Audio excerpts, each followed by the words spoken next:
Hola, buenos días.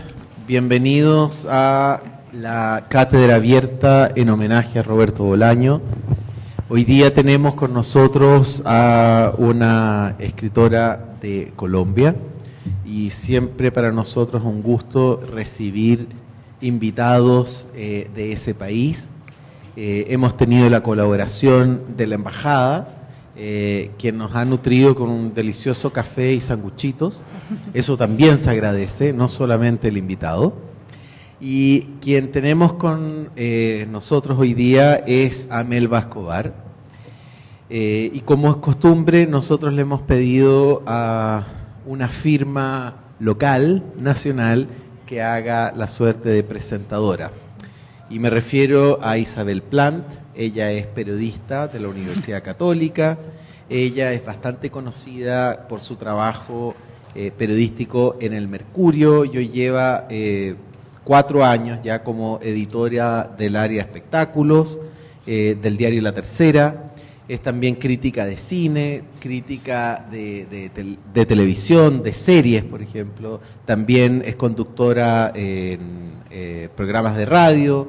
Es coautora del libro Mujeres Bacanas, Si ellas pudieron, nosotros también, que es un libro ilustrado que reúne más de 100 biografías de mujeres que marcaron la historia de todas las épocas. Y ella tiene la misión de presentar a Melba Escobar, nuestra invitada. Ella nació en Cali en el año 76, ha publicado Johnny y el Mar del año 2014, Duerme Vela, Planeta el año 2010 y Bogotá Sueña, la ciudad por los niños 2007.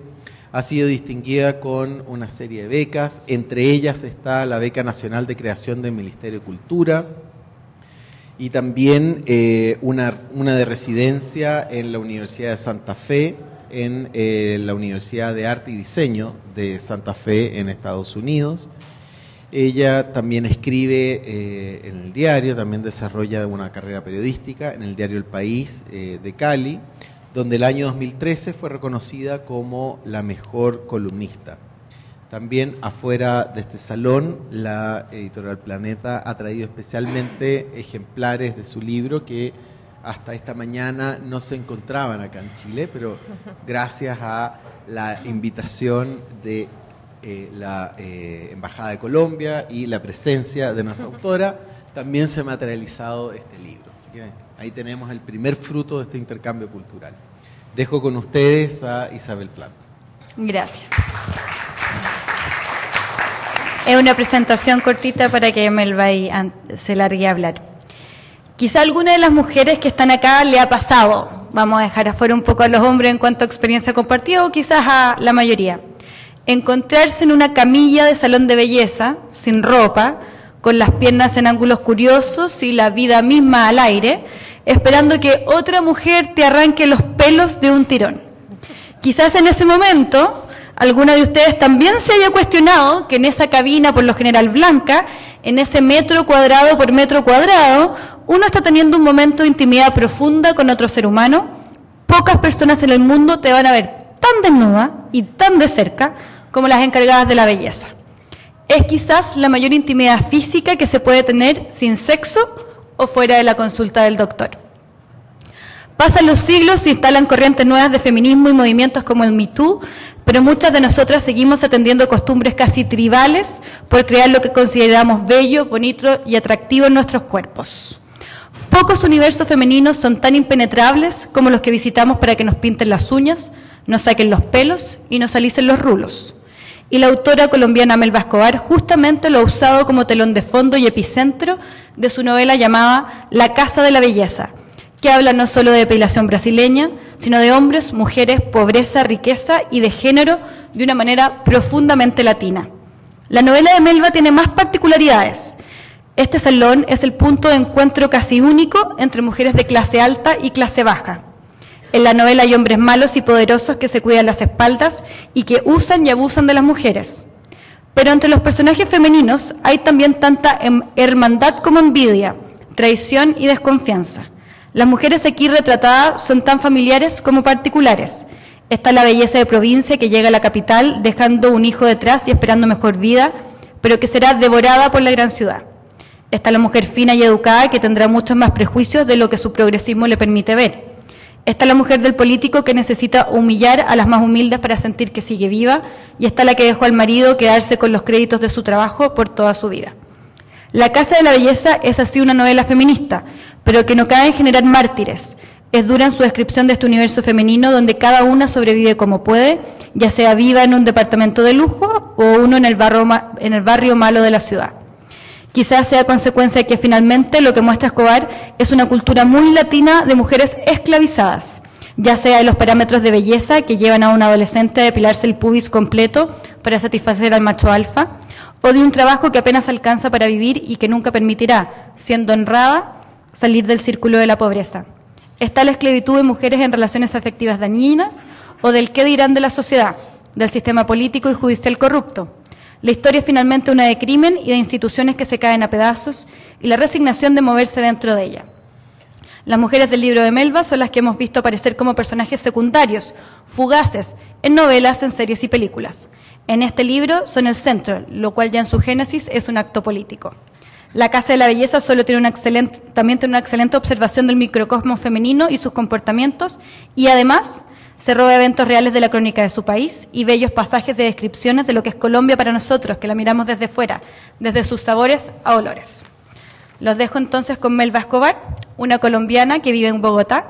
La Casa de la Belleza es su tercera novela, pero ella también se mueve cómodamente en la crónica periodística y en otros. Ha generado a veces debate en redes sociales últimamente por cuestionar en lo que estamos todos generando ahora nuevas convenciones para el género. Melba, hoy día ha sido un día difícil para Colombia, en la mañana, por el Mundial de Fútbol, esperemos que vaya mejorando. Bienvenida. Muchas gracias. Hola a todos, estoy muy contenta de estar aquí y qué buena presentación, muy honrada, y además me encanta que las dos estamos de rojo, sí. Fantástico las chicas de rojo. Bueno, voy a leer y... Escribir ficción con ínfulas de periodista y ser mujer en la era del Me Too. El nombre. Soy la última de 4 hermanas. Mientras esperaban que naciera, mis papás habían dado por sentado que sería varón. Los entiendo. Después de 3 mujeres les parecía lo más lógico. Tener un varón en la familia era un sueño al que se aferraban aún poniendo la salud de mi mamá en riesgo. Ella tenía 40 años en una época en que las mujeres ya eran abuelas a su edad. A mi mamá le recomendaron un aborto preventivo. No hizo caso, siguió adelante con el embarazo. El niño iba a llamarse Juan. Siempre me he preguntado cómo es que de Juan pasaron a Melba Beatriz.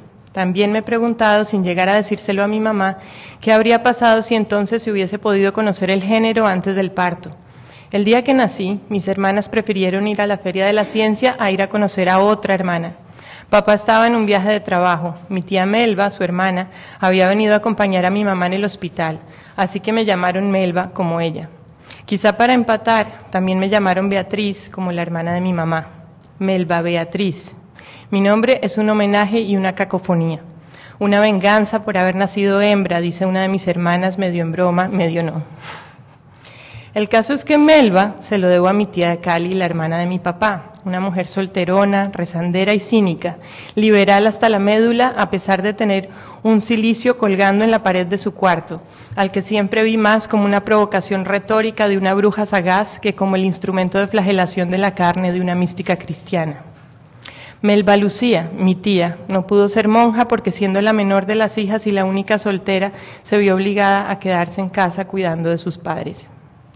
Cuando murieron mis abuelos, mi tía ya había pasado los 40 años y su universo, en contraste con los matrimonios, viajes, hijos y empleos de sus hermanos y hermanas, se circunscribía a 4 paredes de una casa vieja al nororiente de Cali, toda adornada de santos y con un olor a incienso que sigue siendo hoy capaz de transportarme a la infancia. Su casa era un mundo donde ella jugaba a llamarme la Melba buena, mientras que ella era la Melba mala. Por su lado, Beatriz, mi tía materna, es una trabajadora social que usa el apellido Wikström desde hace 50 años, herencia del sueco de 2 metros con quien comparte la vida en una casa de madera cerca de Jönköping. Española como mi mamá, la tía Beatriz se fue a recorrer mundo desde muy joven, viviendo en España, Colombia, Estados Unidos, Italia y Suecia. La antítesis de Melba Lucía, se podría decir. Una mujer protestante, socialista, madre de 3 hijos, trabajadora hasta sus 70 años, en contraposición a la monja frustrada, conservadora, mística y dueña de su propio mundo raro, encerrado en 4 paredes descascaradas. Melba Beatriz es cacofónico sin duda, pero es también la primera piedra, el nombre de esta a quien no conocen, de quien no saben nada, y por eso comienzo por ahí. Soy Melba Beatriz Escobar, la sobrina de Melba y la sobrina de Beatriz. Mucho gusto. Las primeras historias. En la casa de mi tía Melba, la solterona, mis tías pasaban las tardes comiendo pan de bono, un panecillo de harina de maíz, almidón de yuca y queso, y tomando tinto, ese café aguado, insípido que se bebe en la mayoría de las casas de la nación que se precia de producir el mejor café del mundo. Pero como reza el dicho, en casa de herrero, asadón de palo. Aquí no solo se tomaba un tinto aguado y dulce, sino que todas las tías querían hablar, pero ninguna quería escuchar. Yo, que soy habladora hasta el cansancio, callaba más por obligación que por gusto.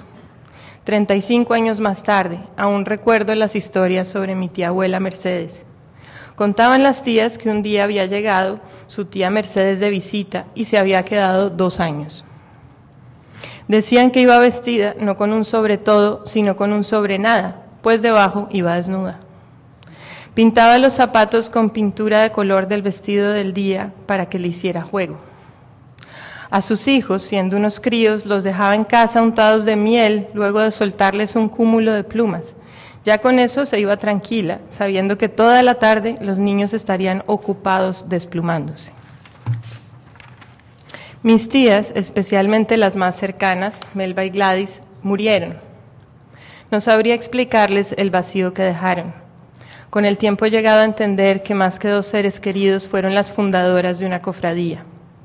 Cuando se habla de la voz de las mujeres y cómo se escucha y cómo hay que dejarnos hablar y cómo se nos silencia, no puedo evitar volver al recuerdo de esas tardes donde la tía Melba, en el corazón de un matriarcado tan robusto como íntimo. La oralidad. En ese entonces las historias siempre quedaban a medio contar. Es así como uno sabía que Mercedes, después de vivir 2 años donde mis tías, había desaparecido de un día para otro porque se había enamorado de un torero. De esa anécdota pasaban a otra, donde mis abuelos, más bien pobres, todos los domingos iban a visitar fincas a la venta con cara de compradores para que mi papá y sus hermanas tuvieran una piscina donde bañarse, jugaran en la montaña o vieran unas vacas. Entre tanto, los abuelos visitaban el predio despacito para darle tiempo a los niños de disfrutar el aire libre. 3 veces por semana me dejaban atardear donde mi tía Melba, y entre historias, siempre contadas a retazos, esperaba el desenlace de la del día anterior. Así es como esta versión folletinesca de la novela por entregas me dejó en vilo por semanas esperando la continuación a la historia de la tía Mercedes, tía de mis tías, la que decían se había escapado con un torero. Mercedes había desaparecido junto con sus vestidos de bailadora flamenco, sus 2 pares de zapatos, sus potes de pintura, sus niños y sus plumas, sin dejar rastro.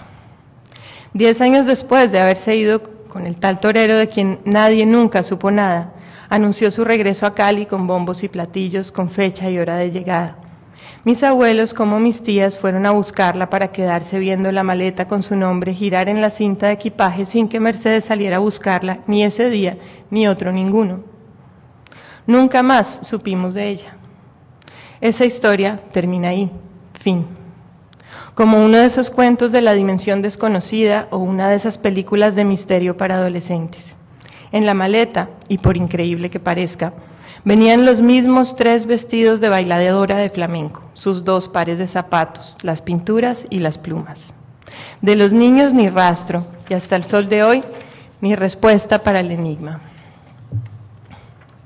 Cada tanto, una amiga de la tía Gladys, que sí tenía relación con el mundo exterior, venía a contar que su Tanita estuvo de vacaciones en Miami y vio a Mercedes en un mall muy maja, con un vestido rojo y unos tacones del mismo color, de gancho con un gringo también todo rojito. Todavía se ve igualitica, añadía. No le ha pasado ni un año.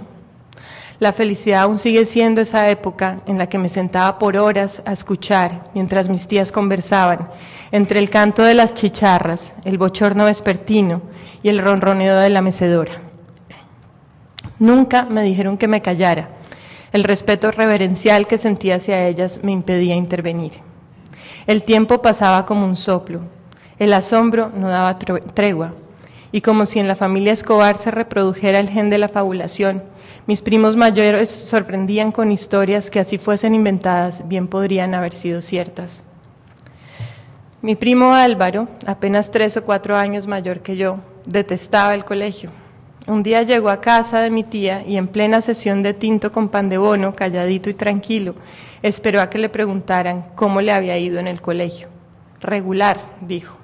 ¿Y eso por qué, mijo?, preguntó la tía Gladys. Porque hoy se ahogó un niñito en la piscina. Mis tías no paraban de exclamar. Se debatían entre llamar al colegio, a la policía, a la mamá de mi primo, que era la más joven y la única que trabajaba. A lo mejor fue ese día cuando entendí que no se habla nada más por hablar, hay que hacerse escuchar.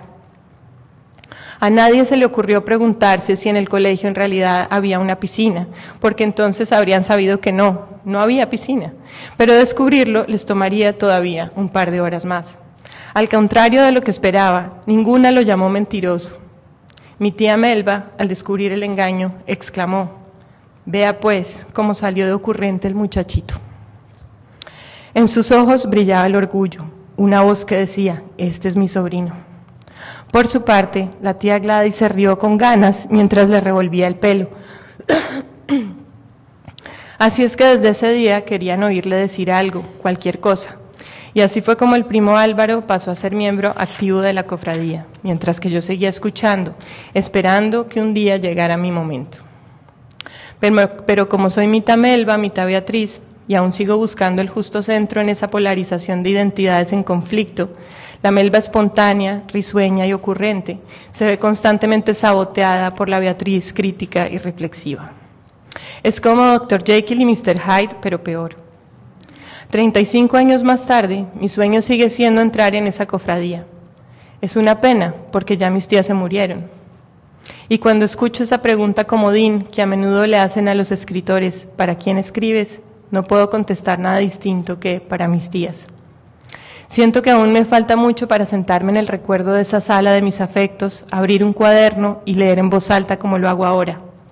Sin embargo, tengo claro que mi derrotero es ese: ganarme el respeto de ellas, no de ningún académico muy letrado y postdoctorado, ni de otras cofradías de las que no quiero ser miembro.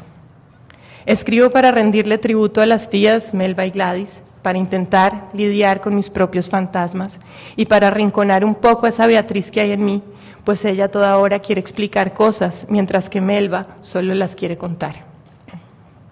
No es fácil, la relación entre esas dos es tensa y a veces me sobran ambas.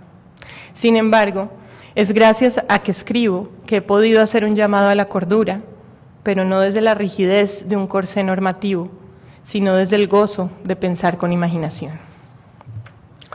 Hoy en día, más allá de ser la madre de 2 pequeños, de ser periodista o vivir del rebusque, que viene siendo lo mismo, más allá de todo eso, lo más honesto que soy, o lo más cercano a una versión propia de mí, es cuando esas 2 identidades dejan de empujarse y tirarse de los pelos para entrar en un compás, componer un baile y dejarse llevar por el ritmo, aunque sea por un momento. Perdón. El paraíso perdido. Todo escritor, para dedicarse a la soledad de ese encierro voluntario que es la escritura, tiene que haber perdido al menos un paraíso. Mi paraíso perdido es mi infancia en Cali. Conocida como la sucursal del cielo, la capital mundial de la salsa es puro olor a caña de azúcar. Atravesada por 2 ríos, una de las ciudades con mayor población negra en Colombia, es un delirio de manjares como el chontaduro, el pusandao, la piangua, que saben a lo que suenan en un matrimonio exquisito entre forma y mensaje. Es así como de ese delirio de iguanas entre árboles tropicales fui trasladada a los 7 años y en contra de mi voluntad a Bogotá. La ciudad gris entre montañas, habitada por personas de modales arcaicos y desconfianza congénita, no tiene mi cordón umbilical, pero ha sido mi madre adoptiva, una a la que quiero y detesto con simétrica ferocidad.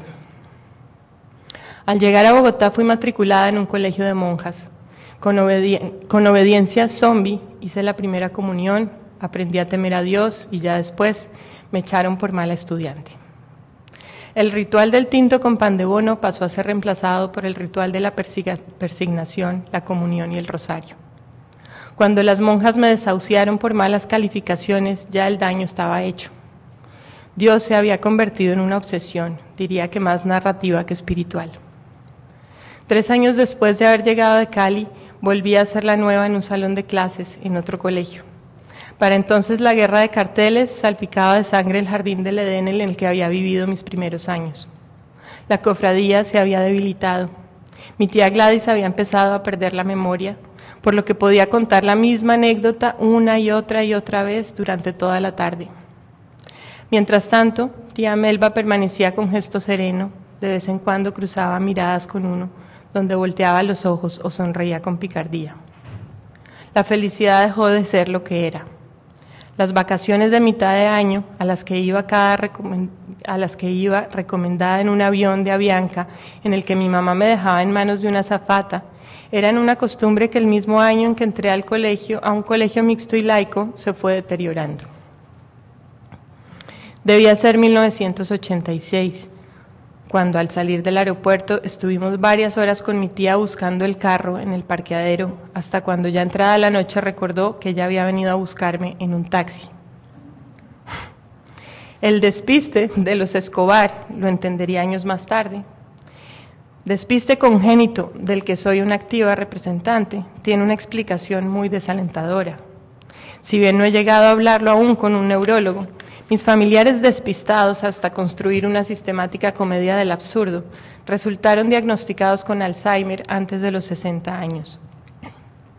Fueron tiempos difíciles, además del deterioro latente en la cofradía, donde 3 de 6 miembros perdían la memoria. En el nuevo colegio no se hablaba de Dios, aún peor, a nadie le interesaba ese tema. Fue entonces cuando tuve que aprender a hablar de otra cosa. Hablar, por ejemplo, de cómo a Claudia se le salía por atrás el triangulito de la tanga verde cuando hacía sentadillas, y cómo Felipe solía ubicarse a sus espaldas sin quitarse los anteojos, aunque habría sido lo lógico en clase de gimnasia. Este tipo de escenas de la vida real daban para amplias deliberaciones a la hora del recreo. Yo me aburría muchísimo. Y quizá porque era muy joven para la droga, me volví adicta a las telenovelas. Aún recuerdo bien Corazón de Piedra, un culebrón mexicano protagonizado por Lucía Méndez, esa mujer hermosa de inmaculado lino blanco lamentándose con el mar de fondo. Tanto el hombre de pelo en pecho como ella caminaban a la orilla del mar con la espuma del agua acariciando sus pies, pero sufrían. Sufrían aunque la vida para ellos era ver rojos atardeceres desde la azotea de una casa de piedra. No recuerdo la trama, pero sí la añoranza de ser Lucía Méndez. Cantaba la canción en la ducha, en el bus del colegio, cuando pasaba las tediosas tardes de domingo leyendo Mujercitas. La otra que me marcó fue Los ricos también lloran. Esa frase, ahora célebre, suerte de estribillo popular latinoamericano, fue en su momento una revelación. Ver a Verónica Castro llorar, literalmente a mares, para hacer coherencia con el título de la telenovela, me dejaba pensando qué se necesitará para ser feliz. Mi mundo lo has hecho cambiar, por amor aprendí a llorar, dice la canción, y yo pensaba que jamás podría ser actriz, pues no lograría hacer que me salieran tantas lágrimas. Ahora, cuando miro hacia atrás, pienso que mi proceso de aprendizaje ha consistido en combinar ingredientes improbables, como se haría para uno de esos platos de moda de la cocina fusión. O quizá no, quizá todo es muy coherente y lógico, pero yo sigo sin entender la causalidad entre unas y otras cosas. De la cofradía de la tía Melba, a Dios, a las telenovelas, quizá no hay más que armonía y coherencia. En todo caso, uno escribe con lo que tiene y con lo que no.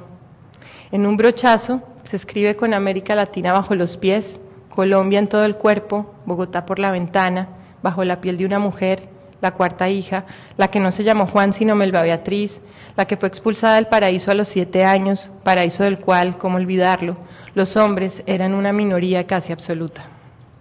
Me hice escritora con todo eso, con mis problemas de aprendizaje, mi incapacidad de hacer una regla de 3, mi memoria de despistada Escobar, mi facilidad natural para inventar cualquier cosa como primera respuesta a todo, mi miedo a las alturas, a los intelectuales y a las monjas.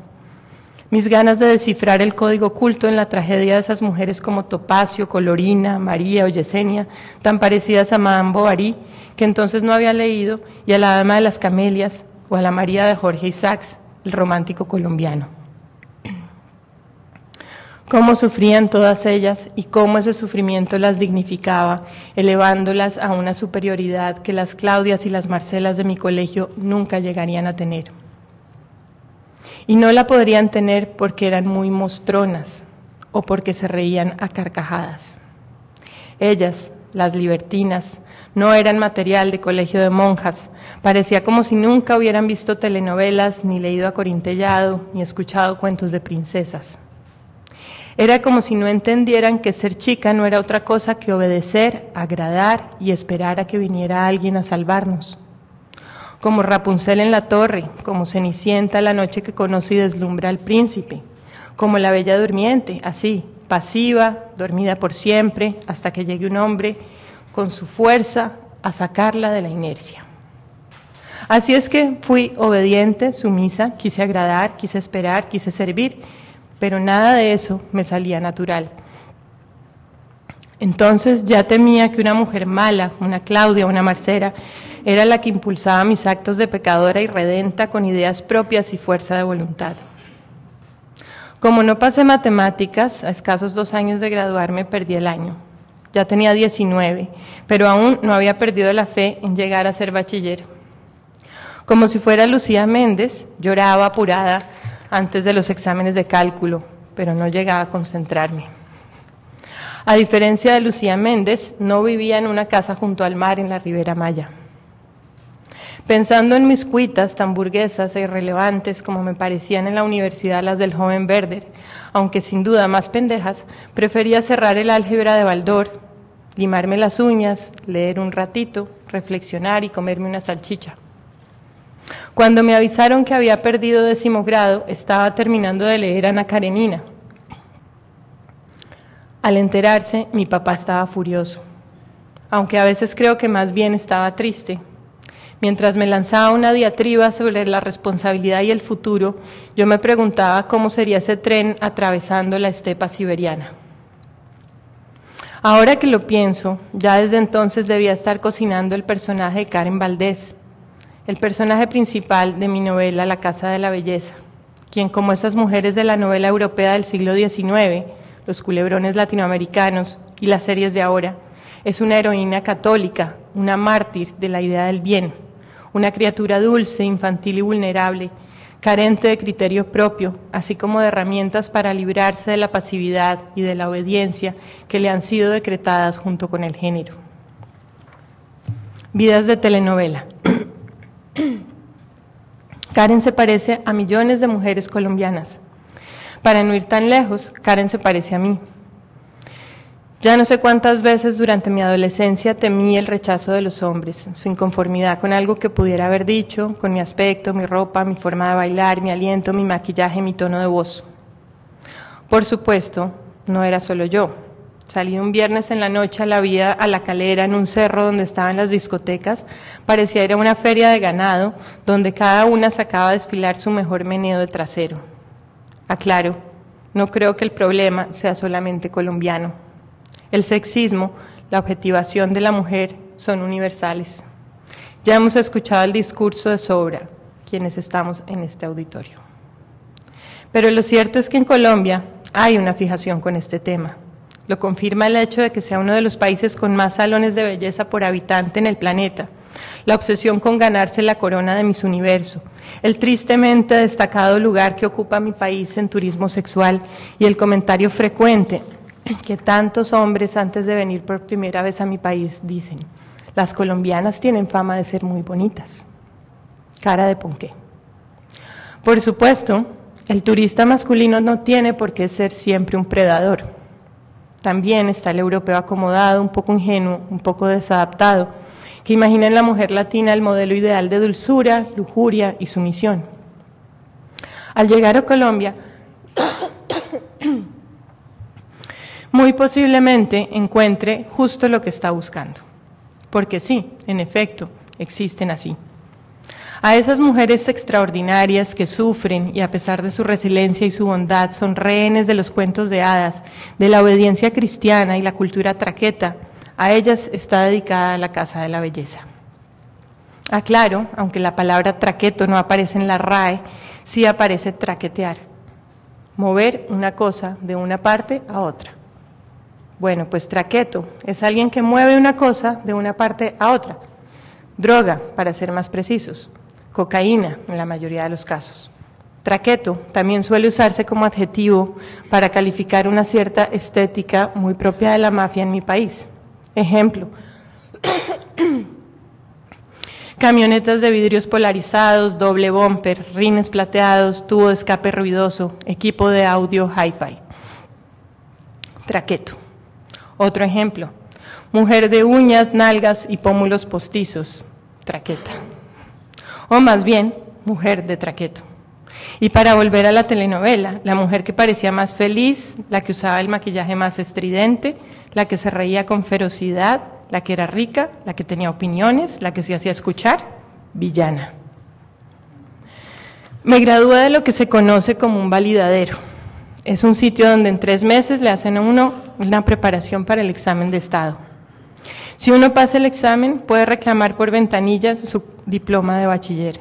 Muy decepcionante, poco promisorio, desangelado y gris como mi ciudad adoptiva y como mis notas. La buena noticia es que pasé el examen de estado. Me convertí en bachiller. El resultado podríamos decir que fue bastante mediocre, pero sin duda suficiente para entrar a una carrera como literatura. Era lo único que quería y que podía estudiar. Sobre todo lo segundo.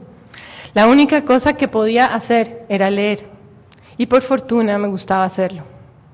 El día que me inscribí a la facultad, mi papá me preguntó, ¿y qué harás después? ¿Vas a ser profesora? Entenderán que para alguien que pasó por 4 colegios, esa no era precisamente un lugar de buenos recuerdos. Por nada del mundo, le dije. Si alguien me hubiera dicho que 5 años más tarde ese sería el único trabajo que conseguiría, ni se me hubiera ocurrido matricularme. De todos modos, tampoco era que me quedaran muchas opciones. La cumbiera intelectual. En la carrera de literatura teníamos que ver materias como novela francesa del siglo XIX, Thomas Mann, Goethe, Rilke, siglo del oro español. Estudiaba en una universidad privada, la Universidad de los Andes, en Caramá, en los Cerros Orientales, sello distintivo de Bogotá, conocida por muchos como la universidad de cara a las montañas y de espaldas al país.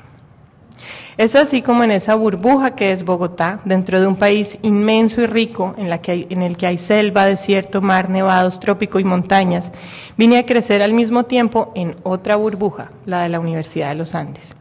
Para cuando entré en el 96, muchos hablaban varios idiomas, habían viajado a Europa, pero no conocían ningún otro país del hemisferio.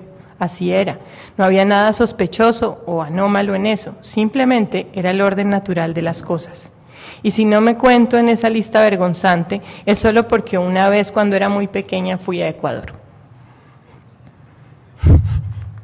El caso es que éramos este grupo de jóvenes, los excluyentes excluidos. Unos pobres niños consentidos, de espaldas al país, fumando a todas horas, usando gafas que no eran formuladas y en mi caso concreto, escribiendo unos poemas horrendos cuando no estaba tratando de entender a Borges. Uno de mis compañeros de promoción era Andrés Felipe Solano, escritor y cronista que vive en Corea del Sur y a quien quizá conocen. Solano iba a la Universidad de Gabardina y fumaba pipa, porque en esa época estudiar literatura, como quizá lo sigue siendo ahora, era cuestión de crear un personaje. Recuerdo noches de marihuana y aguardiente en las que leíamos en voz alta a Gonzalo Rojas, José Emilio Pacheco, León de Grave. El solo recuerdo me produce tanta ansiedad que siento que voy a tener que buscar una bolsa de papel donde respirar. Ahora que lo pienso, es curioso cómo esos años de universidad se instalan en uno para quedarse. No importa que hayan sido unos pocos o que haya pasado ya mucho tiempo. Una parte de uno se queda para siempre en la facultad, citando a Flaubert. Cómo me sudaban las manos cuando era mi turno de leer en taller de narrativa. No me salía la voz, el papel temblaba entre mis dedos, desastre. En cambio, la mayoría de los chicos, qué articulados para hablar. Y las chicas, no me acuerdo. Entonces, las chicas éramos invisibles excepto en las fiestas. Lo aburrido era cuando después de un par de tragos, ellos se sentaban en la palabra como todavía pasa, y claro, también le pasa a algunas mujeres, pero nunca tanto como a los hombres, debo resaltar. Hombres explicándonos desde el significado histórico de la masacre de las bananeras, pasando por la necesidad de usar un tono de labial menos oscuro. Por aquella época todavía no renunciaba a convertirme en una mujer de cuento de hadas. El novio que tenía llegaba a mi casa antes de las fiestas y me escogía la ropa. Yo no solo no me molestaba, le daba las gracias. Él me estaba ayudando a ir por el camino correcto, a verme mejor, como debía ser, a ser una mujer en plena regla. Si eso pasaba en mi casa un viernes por la noche, en la universidad, los hombres me explican cosas, los hombres que explican cosas me seguían diciendo que me sobraban adjetivos, que tenía que leer a Anaïs Nin, o a Clarice Lispector, o a Marguerite Duras. Las recomendaciones solían llegar en la mitad de grupos pequeños, entre botellas de cerveza, en medio del ruido. ¿Por qué no mencionaban estas escritoras en la mitad de la clase durante una sesión magistral? ¿Y por qué tampoco lo hacía el profesor? No sé. Lo cierto es que aparte de Virginia Woolf, como única excepción en mis 5 años de carrera, pocas veces escuché la referencia de una autora. Tan pocas que no recuerdo ninguna. Su mención era algo que se daba en la clandestinidad, por lo general en susurros. ¿Alguna vez has leído a Elisa Mujica? No. Es extraordinaria, léete Catalina. ¿Dónde lo consigo? No, no se consigue. Entonces, hablamos mañana. Al final resultaba que toda esa mención a Catalina era solo una excusa para conseguir verlo a uno fuera del horario de clases. Al día siguiente, el mismo chico ya sobrio y bañado había olvidado por completo nuestra conversación y a Catalina. Ahora quería prestarme La ciudad y los perros. Cuando le pregunté por Elisa Mujica, me dijo que en realidad no lo hacía mal para ser una mujer. La condición de marginalidad parecía inherente al género femenino, sin mayor análisis del contenido. Las mujeres no estaban en el programa de la carrera, tampoco eso era un tema de clase y tampoco eso me importaba. Y no me importaba porque no había notado la omisión. Cuesta mucho ver la ausencia. Aún iban a pasar unos cuantos años antes de que llegara a darme cuenta de que algo faltaba. El novio que me escogía la ropa me cambió por una que le parecía más guapa. Entonces me harté de que me mandaran y me dejaran tirada. Me harté de obedecer. Me ayudó el seminario de Virginia Woolf, ese sí, dentro del pensum, en el que empezaron a aflorar las primeras preguntas que me hice sobre la relación del género con la literatura. Me corté el pelo como un soldado. No volví a ponerme rímel, ni aretes, ni colorete de ningún color. Tenía 25 años. Acuérdense que entré a la facultad de 20. Ya me iba a graduar, pero nada había cambiado mucho. Seguía siendo mala para casi todo. Hacia el final de la carrera, con mi nuevo look y un remolino de preguntas, con mis tías muertas y el deseo vivo de querer sorprenderlas, me puse a buscar un tema para mi tesis de grado. El periodismo después de la literatura.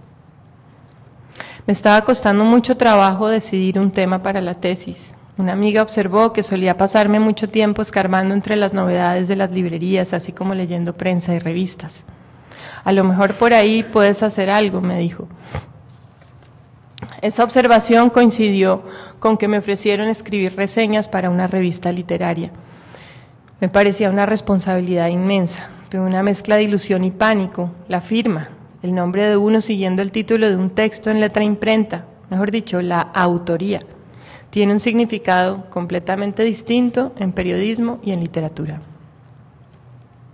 Durante los 4 años que duró mi carrera, entendí que escritores eran personas como Cervantes, Balzac, Stendhal, Flaubert, Vargas Llosa, García Márquez, Bolaño, es decir, casi todos hombres, casi todos muertos.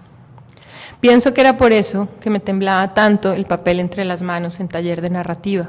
Escribir algo de ficción y encima osar leerlo en voz alta frente a una audiencia era un gesto abusivo, usurpador. Escritor Joyce, escritor Kafka. Uno no podía más que tartamudear una respuesta insegura cuando le preguntaban cómo le había parecido Niebla de Unamuno. Y es que claro, entre mis compañeros algunos tenían clara una facilidad de expresión a la hora de hacer críticas, análisis, de aprender las figuras retóricas y usarlas correctamente. Yo seguía aterrada de imaginarme siendo profesora en un colegio, el lugar de mis recuerdos más infelices, y no atinaba a sentirme cómoda ni en lo académico ni en lo creativo. Tampoco me iba mal, pero sí estaba en ese momento dramático, adolescencia tardía, pánico de dejar ese nido calientito que era la universidad. Y entonces salió la reseña con mi firma, y mi firma era lo de menos, porque la gente cuando la leyó comentaba el libro que estaba reseñando, que tristemente he olvidado, y no mi tendencia a sobreadjetivar, o mis comas, o mi juicio errado al recomendar un libro que no les parecía nada excepcional. Era como haber volcado la atención en otro punto, como si la escritura fuera apenas un instrumento, un vehículo para hablar del mundo de afuera, no un ejercicio autorreferencial. Poco a poco me fui soltando con las reseñas, pasé a hacer una que otra cosa, al principio solo periodismo literario, que años más tarde se volvería crónica y reportaje de temas de actualidad, oficio que ejerzo con gusto y cariño y en el que nunca olvido que fue ahí donde puse la primera piedra. Había leído con fascinación a Sangre Fría, y por primera vez con una mirada distinta donde la pregunta insistente que le hacía Truman Capote en cada página era ¿pero cómo lo hizo? Ya para entonces sabía que quería escribir, pero no había podido mostrarle mis cosas a nadie fuera de clase, apenas a un novio nuevo que no me escogía la ropa, pero sí me corregía mis gustos musicales y literarios. Al menos quería formarme en un terreno más afín a mis intereses. Al otro nada más le interesaba que me vistiera así o asá. Después de un lobby de varios días con el departamento tratando de convencerlos de dejarme hacer la tesis sobre periodismo narrativo como género literario, dijeron que eso era muy ambicioso, que lo acotara. Entonces leí a Tom Wolfe, a Michael Hare, un libro espléndido que se llama Despachos de Guerra, a Norman Mailer, y propuse el nuevo periodismo norteamericano como género literario. No parecían convencidos, pero ya estaban hartos de mí. Me gradué al fin y tal como predijo mi papá, entré a trabajar en un colegio. Desde entonces entendí que no hay gente más generosa, paciente y entregada que los maestros. Eso, y que sin duda se necesita vocación. Muy pronto tuve claro que no la tenía. Digamos que el primer día de trabajo ya lo tenía claro. Si bien he dado clases en la Universidad del Rosario y en la de los Andes, lidiar con chicos, especialmente adolescentes, requiere otros atributos de los cuales carezco por completo. Entonces tenía un novio a quien quise mucho, quien fue también mi primer esposo. Ahora estoy casada por segunda vez. Juntos decidimos irnos a vivir a Barcelona. Él quería ser animador en 3D, cosa que hizo. Yo, para variar, quería obedecer o por lo menos delegar en un tercero la decisión de qué hacer con mi vida. Vivimos 2 años en Barcelona. Mi papá murió poco antes de que emprendiéramos viaje. Su muerte fue súbita y dolorosa. Fue así como, más por encontrar un alivio en la palabra que por emprender un proyecto literario, comencé a escribir ficción. Escribí mucho, como quien abre el grifo y deja el agua correr. Meses más tarde, cuando tenía claro que ya me habían cerrado la puerta en varios medios de comunicación, ya había ensayado la docencia, no me gustaba la academia, opté por entrar a la maestría en escritura de guión para cine y televisión de la Universidad Autónoma de Barcelona. Allá llegué con la misma pregunta que me había hecho leyendo a Sangre Fría, pero ¿cómo se hace? Mientras hacía la maestría, era lectora de libros para posibles compras en inglés y francés de la editorial Roca. La mayoría eran bestsellers de misterio y acción que no me interesaban. Sin embargo, tenía que leer con el criterio de la editorial, no con el mío, y según eso, hacer un informe recomendando o rechazando la publicación. Creo que de ese trabajo aprendí mucho. Para empezar, aprendí a pensar con criterio prestado, cosa que cuando uno es una potra salvaje, por más que trate de domesticarse, no le viene mal ensayar. Así como algunos necesitan aprender a desbocarse cada tanto, liberar la rigidez, soltar, yo me la paso más bien desbocada y suelta, lo cual tampoco es una maravilla. Por lo menos mis excesos son más bien infantiles. Puedo comerme todos los chocolates, verme una serie de 3 temporadas de una sentada, conversar durante horas, dormir todo el día o no dormir en días. Fue así como entre tazas y tazas y tazas de café, unos días, otros días vasos y vasos y vasos de vino, se fue escribiendo casi sola mi novela intimista Duerme Vela, que salió en 2010. Ese librito, perdón, me perdí. No, sí está bien. Ese librito que no cuenta nada, pero está escrito con el hígado, es el minucioso retrato de una desgarradura. Perder al padre y con la figura paterna, perder el norte, perder el centro, la noción de destino. Volví a Bogotá, trabajé como gestora cultural, editora, di clases, charlas, hice artículos, reportajes, crónicas, columnas, cosa que hago desde hace 10 años. Entre una cosa y la otra, escribí una novela de aventuras para niños que se llama Johnny y el mar. Me casé otra vez, escribí La Casa de la Belleza, una novela que para mí es como un grito. A menudo pasa que a quienes les gusta Duerme Vela no les gusta La Casa de la Belleza y viceversa. Los entiendo, no parecen escritas por la misma persona. De la novela intimista, dolida, escrita con tripas, sin embustes, a La Casa, donde mi intención fue desde un comienzo lo contrario, ensayarme en el artificio, construir un microcosmos, hay una gran distancia. La mujer de un escritor de autoayuda, la mujer de un congresista, la mujer de un traqueto, una presentadora de televisión y lo más importante, Karen Valdés, la mujer que las escucha, las depila, les hace masajes, todo en esa cabina en la penumbra donde la desnudez del cuerpo y la desnudez de la palabra son una sola. Como en un confesionario, Karen lo sabe todo. Karen sabe demasiado. Entenderemos que sabe tantísimo cuando muere una de sus clientas poco después de haberla visto. El feminicidio de Sabrina Guzmán llevará una investigación en la que Karen será ficha clave para resolver el misterio de su muerte. Pero aunque es una historia de mujeres contada por sus voces en una polifonía, los hombres son quienes en gran medida mueven la trama. Si miro a mi alrededor, pienso que no es muy distinto a lo que ocurre en la vida real. En la mayoría de los casos, las mujeres somos las víctimas, los hombres los victimarios, reflexión que me lleva inevitablemente a hablar de Me Too. Sobre Me Too y la individualidad. Cuando la campaña del Me Too estaba en boga, escribí en mi muro de Facebook, Not Me. Fue una reacción más visceral que sesuda a una campaña a la que le noté un tufillo maniqueo. Si eres mujer, eres víctima y denuncias. Si eres hombre, eres culpable o eres cómplice. El subtexto era a menudo ese. Ya lo dijo Margaret Atwood en The Guardian hace algunas semanas al defender a un profesor universitario a quien despidieron por ser acusado de acoso, a pesar de haberse comprobado falsa la acusación. Que no nos vaya a pasar ahora como en la Inquisición, cuando bastaba acusar a alguien para que éste fuese asumido culpable. En los pasados meses han surgido más noticias de personajes que han rescindido a sus carreras por acusaciones de acoso, con frecuencia luego de una fuerte asonada mediática que los ha empujado a renunciar, a pesar de no haberse llevado a cabo el debido proceso. El género no puede ser un campo de batalla jurídico para predeterminar culpabilidad o inocencia en caso alguno.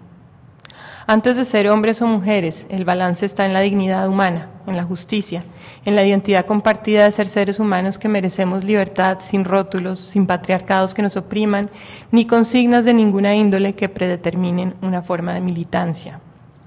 Soy feminista desde que comencé a detectar en mi vida cotidiana las distintas formas de machismo. Mi novela, La Casa de la Belleza, es el grito de una mujer oprimida ante una sociedad que ha llevado el machismo del cuerpo de la mujer hasta las arcas del Estado. Pero justamente por eso puedo percibir hasta dónde los hombres han sido también víctimas de una sociedad patriarcal que les exige no llorar, los llama a ser proveedores, a demostrar su masculinidad y su poder, so pena de poner en riesgo esa entelequia siempre sobrevalorada, conocida como la hombría.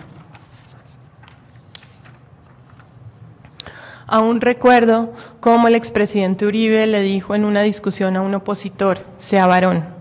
En Colombia todavía se dice, no sea nena o tenga huevos. Esas expresiones que, junto a palabras como traqueto, nos ayudan a georreferenciarnos en un momento y un lugar.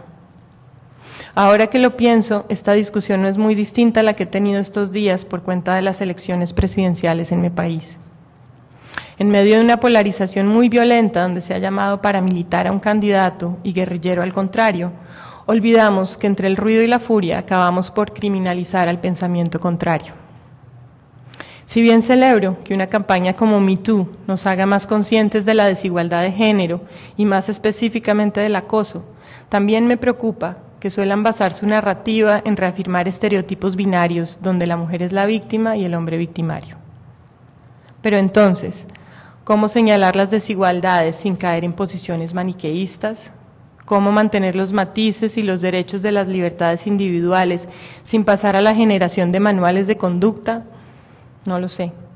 Solo sé que empecé escribiendo por descarte, por no sentirme capaz de hacer nada más, y que con el paso del tiempo voy sintiendo que quizá tengo vocación, o puedo construirla, o descubrirla adentro, muy dentro, donde tal vez ya existía, pero permanecía oculta.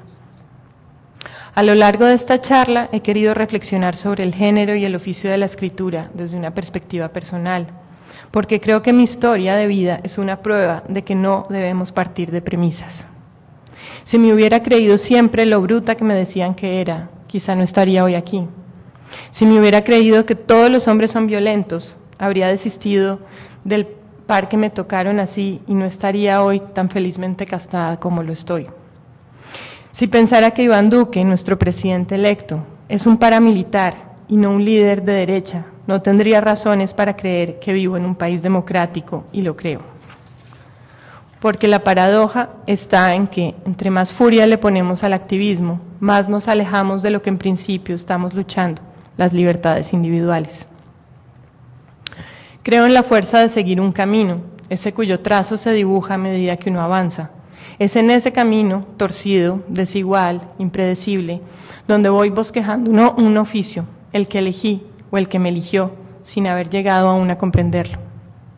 ¿Acaso nos elegimos ambos, como hacen los enamorados? Ha sido con mi tercer libro, La Casa de la Belleza, con el que me he rendido a la imprevista fuerza de la escritura.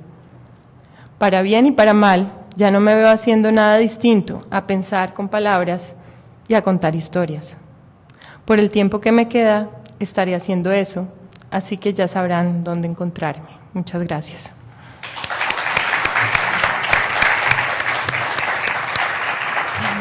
Gracias, Melba. ¿Tenemos tiempo para preguntas? Sí, ya. ¿Puedo hacer yo una primero y después los que quieran? Ya que estoy acá sentada. Muy bien.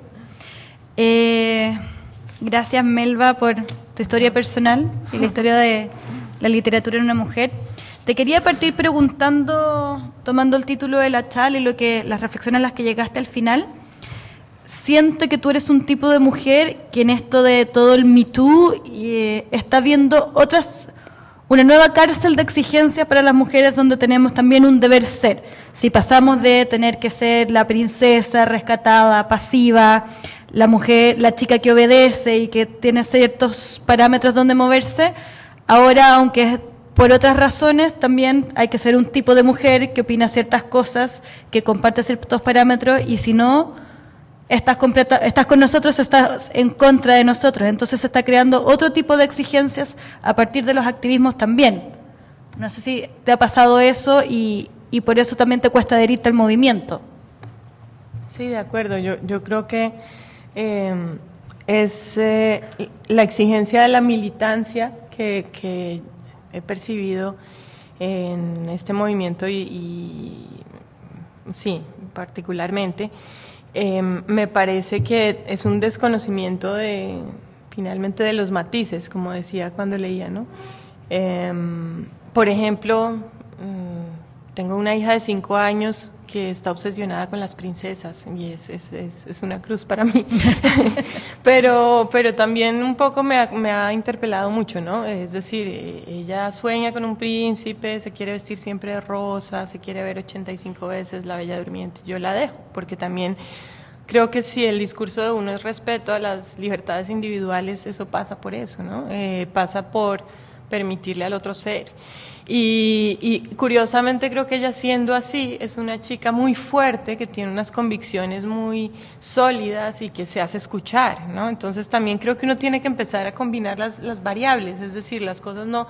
Puede ser que haya unas princesas, unas reinas de belleza que son de mujeres de armas tomar, o en fin, creo que hay que tratar de salirse del modelo binario que muchas veces dan este tipo de peleas. Y no sé cómo ha sido en Colombia, porque nosotros por lo menos tenemos lo que pasa en Argentina con el nuevo feminismo, acá en Chile también ha aprendido bastante, en Perú, pero no sé cómo se vive en Colombia. Yo igual tengo a veces dudas de, por ejemplo, la campaña Me Too es algo que nace en Estados Unidos, pero tenemos tantas particularidades nosotros los latinos, sobre todo con el patriarcado, matriarcado y con la diferencia entre hombre y mujer. Entonces quería saber cómo se está viviendo en tu país el feminismo joven, si ha aprendido tanto, si no ha aprendido y cómo se vive. Sí, yo lo que creo es que en mi país y en general en todas partes hay una diferencia muy marcada pues no tanto en el discurso, en la realidad, dependiendo de la clase, ¿no? Social. Es decir, yo creo que es muy distinto, y sobre eso es mi novela también, La Casa de la Belleza. Es muy distinto ser una víctima del patriarcado cuando uno ha ido a la universidad y puede vivir bien, a ser una víctima del patriarcado cuando se es pobre. Creo que eso es algo que es importante tener en cuenta, porque muchas veces me parece además que las discusiones se quedan en esa burbuja que son las redes sociales, donde cada uno además quiere llevar la verdad propia hasta las últimas consecuencias, aniquilando casi al contrario. Pero creo que perdemos de perspectiva que esa gente que no está participando del debate es la que sufre más a menudo el feminicidio, por ejemplo. Claro. Y sobre La Casa de la Belleza, en el título de esta charla hablas de tener ínfulas de periodista, pero la verdad es que trabajas con reportajes, crónica y las columnas también. Para escribir el libro fuiste y recorriste los lugares de belleza en Colombia, que más encima, como contabas en la charla, tiene una relación muy particular con el embellecimiento. ¿Qué descubriste en estos microcosmos que te sorprendió? ¿Qué cosas no te esperabas? ¿O qué cosas quisiste rescatar? Bueno, Colombia es un país con una población negra muy alta. Eso se suele discutir mucho la cifra, pero algunos dicen que es cercana al 20%.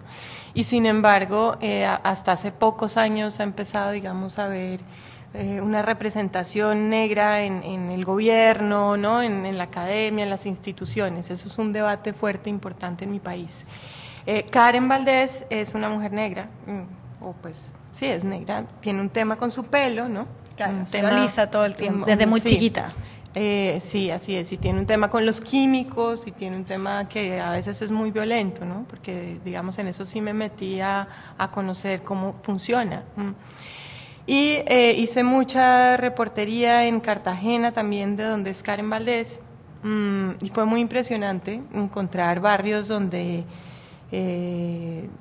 no hay pavimento, no hay servicios, no llega el agua, pero hay un salón de belleza, ¿no? Es algo bastante fuerte, es decir, ¿dónde están nuestras prioridades? ¿Sí? La gente puede no comer, pero se alisa el pelo y se arregla las uñas. Entonces sí me pareció que es un tema donde todavía Colombia tiene mucho que mirar. Creo que nuestra cultura machista y lo que decía del traqueto es algo impresionante, ¿sí? Digamos, lo que ha permeado el narcotráfico, la cultura de mi país, las instituciones, el gobierno, la empresa privada, es que está en todas partes, ¿no? Y está también en la cabeza y en la lógica de que las mujeres son otra mercancía más, ¿no? Entonces creo que también en esa idea de la mujer como mercancía es esa mujer que para ser una buena mercancía en el mercado tiene que cumplir con ciertos parámetros de belleza. en una parte de la novela, no es spoilers, esto es como una serie, pero Karen, la protagonista, que está trabajando en este salón de belleza de clase muy alta, accede a dinero, entonces se empieza a vestir con bolsos de marca, se compra los perfumes correctos, va a las tiendas y el Givenchy, la Carolina Herrera, y en un minuto la dueña del salón de belleza, que es una cuica, pero muy cuica como diríamos nosotros, la llama y le dice: pareces payaso, básicamente, como no lo estás haciendo bien. Y Karen va al espejo y dice: ¿por qué a mí se me nota? ¿En qué parte lo estoy haciendo mal? Y eso es muy característico no solamente del abismo que hay entre dos clases y del cómo son las cosas correctas. Creo que también se nota ahí tu combate contra el también que todas las mujeres son víctimas, sino que también entre las mujeres hay enfrentamiento. Entonces, si nos puedes contar un poco de eso que querías representar, de la relación, no una sororidad lo que se hace en la Casa de la Belleza, sino un enfrentamiento. Digamos que yo siento que algunas veces me han dicho que en la novela a los hombres les va muy mal, ¿sí? Y lo que suelo decirles es: pero mire cómo le va a las mujeres, ¿no? Realmente creo que no se salva nadie, tristemente, Karen quizá, ¿no? Porque es un poco la verdadera víctima en esta novela es Karen. Pero sí, digamos que yo creo que hay un canibalismo muy bravo en países que yo no conozco Chile, pero creo que ustedes sufren un poco del mismo mal, donde la lucha de clases es un tema, ¿sí? Y es un tema y es muy evidente. Digamos que Colombia tiene un problema adicional, y es que Colombia está dividida por estratos, ¿sí? Eso, la lógica de eso es que eso se hizo para fragmentar los pagos de los servicios públicos. Quiere decir que el estrato 6, que es el más alto, subsidia al 1 y 2. Pero a lo que eso nos ha llevado es que todos nos podemos identificar. Este es un 2, este es un 3, este es un 6, este es un 4. ¿Sí? Es casi que visualmente lo tenemos identificado. Y es información pública, es decir, se sabe. Es decir, al entregar la hoja de vida con la dirección ya uno sabe, es un 2. ¿Sí? Esto es terriblemente infame, porque si tenemos un problema, y creo que ha sido además el caballito de batalla de las elecciones que venimos de salir, ha sido precisamente la lucha de clases, es un problema real y serio, que no debería ser pólvora para ganar elecciones. Es un tema muy complejo y bueno, creo que sí, hay este clasismo muy dentro de la estructura del pensamiento colombiano, pero particularmente bogotano, ¿sí? Porque es que, a diferencia de Chile, donde casi uno siente que Santiago es como una ciudad-país, Bogotá es una isla. Bogotá no se parece a Colombia, nada, ¿sí? Colombia es Caribe, Colombia es selva, Colombia es maravillas. Bogotá es una ciudad también encerrada entre las montañas, muy distinta, como con una idiosincrasia muy, muy distinta, que quizá nos parecemos más a los chilenos en lo bueno y lo malo, pero muy distinto a una lógica de trópico, ¿no? Y de gozo y de alegría que sí tiene Colombia. Entonces es muy difícil, porque cuando uno habla de Bogotá casi que le toca pues aclarar que es que eso no es Colombia. Al mismo tiempo, claro, en Bogotá vive una gran representación de todas partes del país, pero la ciudad sí tiene una identidad marcadamente clasista, que viene desde su origen. Y por último, a ver si después hay una pregunta del público.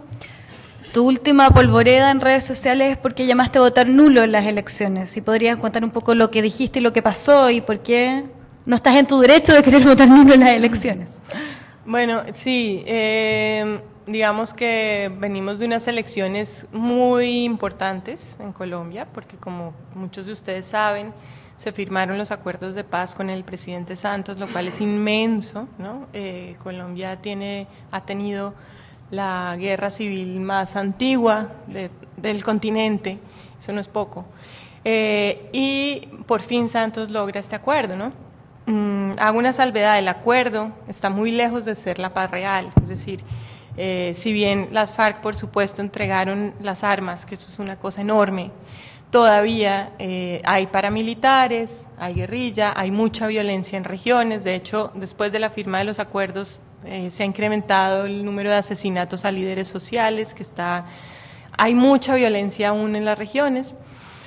Y las elecciones pasadas fueron las menos violentas en términos reales. Es que normalmente en las elecciones colombianas había muertos, ¿sí? Esta vez no hubo muertos, pero el discurso sí se polarizó a un nivel muy, muy, muy agresivo, porque de alguna manera el país, desde que se fundó casi, ha estado dividido en dos bandos, ¿no? Y acá con el candidato de Uribe, que es Iván Duque, nuestro presidente electo, y con Gustavo Petro, lo que pasó es que una mitad le estaba gritando paramilitar al uno y la otra mitad guerrillero al contrario, ¿no? Entonces casi que uno siente que hay un rearme después de que por fin firmamos la paz en el mismo discurso. Y por eso algunos decidimos salir a invitar a votar en blanco, también un poco como una postura de decir justamente este tipo de polarizaciones son las que no nos permiten salir de la guerra, porque la reconciliación justamente implica salir de un discurso de buenos y malos de bandos, ¿no? Es eso. Gracias, Melba. ¿Hay alguna pregunta por allá? Acá hay un micrófono disponible. Bueno,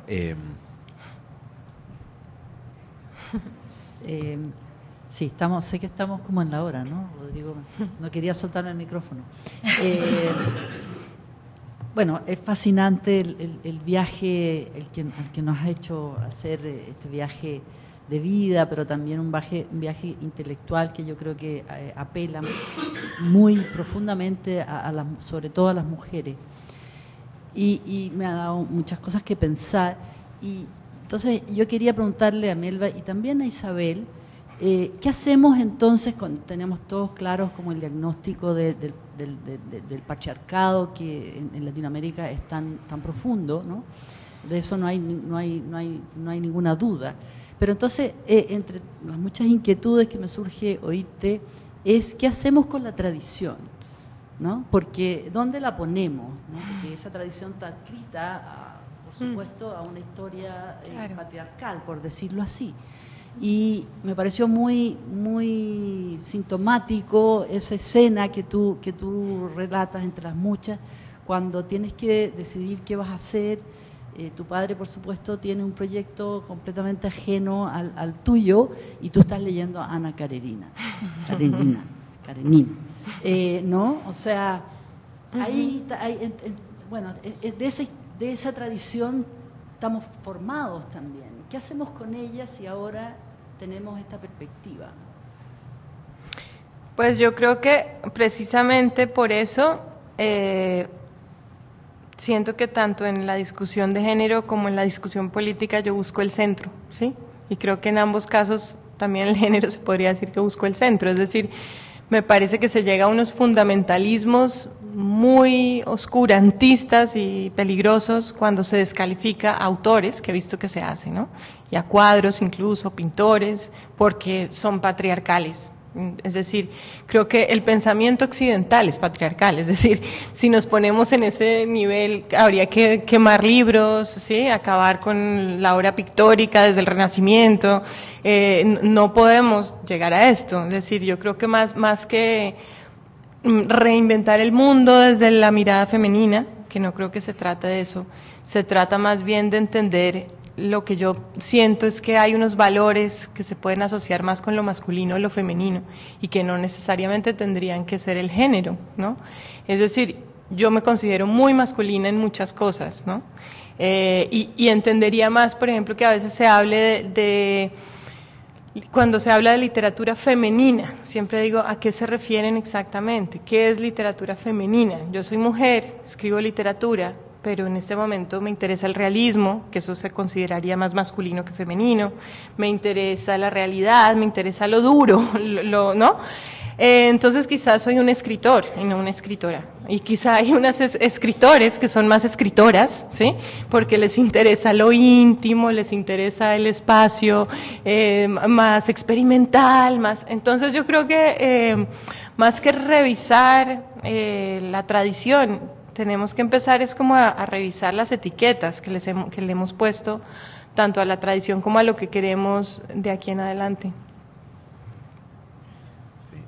Sí. ¿Alguien más? Tenemos. ¿Yo? Es complejo, yo también soy anti que vemos todos los libros y saquemos todos los cuadros de acosadores o de hombres misóginos, pero sí creo que estamos en la cresta de la ola y que va a descender, y después en esa calma que va a dar la espuma vamos a encontrar un punto medio como el que dice Melba. Yo creo que lo que hay que hacer con la tradición el ideal sería heredar lo mejor y olvidarnos del resto. Me entusiasma mucho esta universidad, no sé si Melba sabe, esta universidad hasta hace pocos días estaba tomada, o el paro, ya me perdí en cuáles estaban en paro tomadas por la toma feminista. Y por ejemplo, parte de los petitorios ha sido muy importante lo del lenguaje, que es básicamente olvidarse de toda tradición, empezar a usar la E y la arroba para borrar los géneros. Yo tengo 34 años y me cuesta mucho decir todes, mucho. Hice un libro de feminismo y me sigue costando decir todes, pero si me siento a pensar y veo que para las jóvenes de 25 es tan importante, digo, bueno, yo ya no hablo como el mío Cid Campeador, el lenguaje es plástico, entonces supongo que va a volver a ser plástico y nos vamos a acostumbrar. Creo que me encanta esta vehemencia que está viendo, no me gustan los totalitarismos tampoco. Creo que todos podemos pensar distinto, y en eso hay un profesor de esta facultad que se vio bien complicado y que yo misma critiqué por lo que dijo, pero me interesa sentarme a conversar con él, no que él quede afuera. Así que yo creo que novedad y tradición vamos a tener que encontrar el punto medio y no borrarnos de un plumazo los unos a otros. Y también cuestionarnos nosotros los que somos no sé si yo soy más vieja, pero soy más mayor que las jóvenes que están hoy día marchando.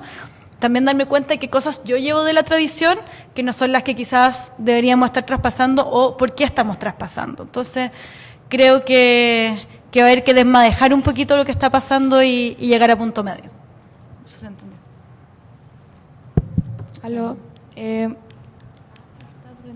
en la oscuridad. Yo quería comentar algo que respecto al tema que abarcó la pregunta sobre qué hacemos con la tradición o qué hacemos con los que nos han enseñado, la herencia que tenemos patriarcal de la sociedad, etcétera. Hay un concepto que en la misma movilización a nivel internacional y nacional ha estado andando por ahí, y es el tema de la deconstrucción. Yo creo que eso también hace como un consenso de todo lo que hemos estado hablando, o sea, es tomar como los aprendizajes y lo que nos han enseñado desde chicas y chicos, porque como dice bien Melba Escobar, nos afecta a todos y a todas y a todes. Entonces yo creo que es partiendo, o sea, el feminismo yo creo que se tiene que entender como recogiendo todo lo que tenemos adentro y todo lo que nuestra enseñanza, nuestro herencias familiares, etcétera, y poder construir algo nuevo a partir de eso que sea con una perspectiva más bien abierta a que existen otras cosas, que es lo que quiere hacer el feminismo, o también destruir las cosas que oprimen tanto a las disidencias, a los indígenas también, porque pasa por muchas cosas. Para mí es un tema que es abierto a muchas cosas. Pero eso, quería comentar como ese concepto que yo creo que relaciona todo lo que hemos estado hablando y lo que han presentado ustedes. Eso.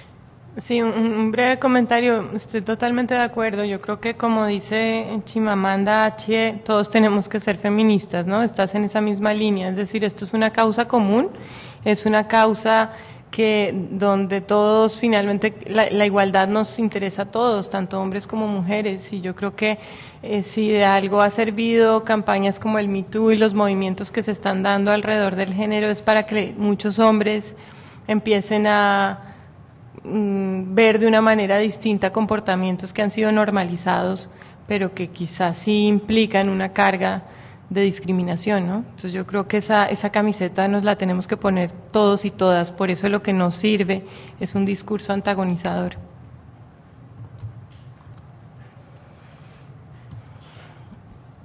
Bueno, gracias Melba, gracias Isabel, gracias Cecilia, muy interesante.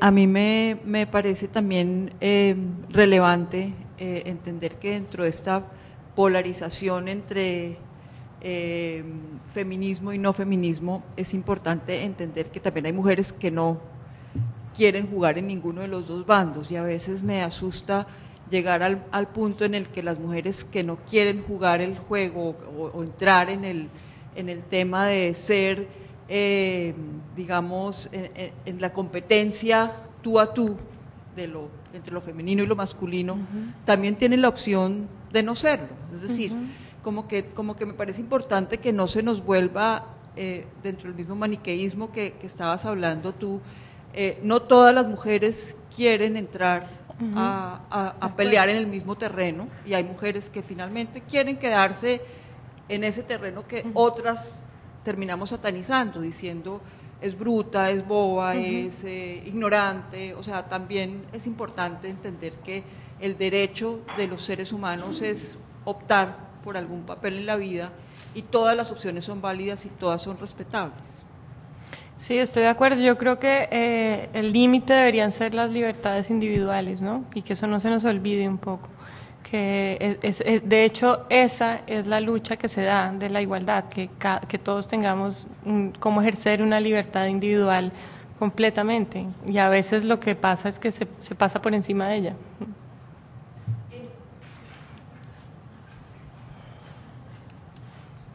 En Chile hoy hay un problema gravísimo y que tendría que ser el número uno en todo este panorama que estamos analizando, que es que hay mujeres que son asesinadas por sus parejas y por su marido, con más frecuencia de lo que todo el mundo quisiera, de lo que el país trata de hacer en la judicatura o la policía. Pero las mujeres son asesinadas por el solo hecho de ser mujer y por sus parejas, por sus maridos. Entonces, ¿cómo observas tú ese fenómeno que en el fondo es también atentatorio a los derechos humanos de las mujeres? Sin duda. Sí. Sí, yo creo que esos casos también los vivimos nosotros en Colombia muchísimo, y es una tragedia, pero yo creo que lo que estamos mirando es justamente cómo eso nace de una estructura patriarcal que hay que cambiar, ¿no? Y yo creo que eso se va cambiando y desinstalando desde ir tomando conciencia progresivamente de esa lógica de los géneros, ¿no? Yo creo que